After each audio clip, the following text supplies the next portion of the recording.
காதலா கண்ணீரா?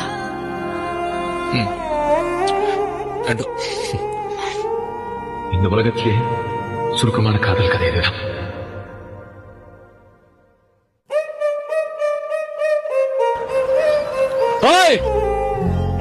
இனி என் பின்னாடி வர மாட்டேன்.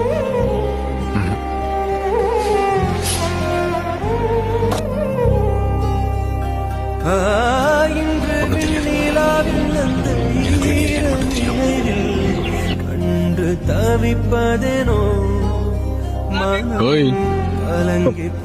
मेरी पतली है 25 வருஷம் ஆச்சு கல்யாணம் ஆகி.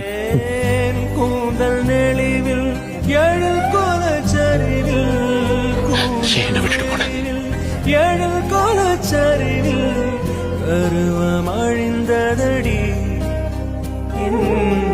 கருவம் அழிந்ததடி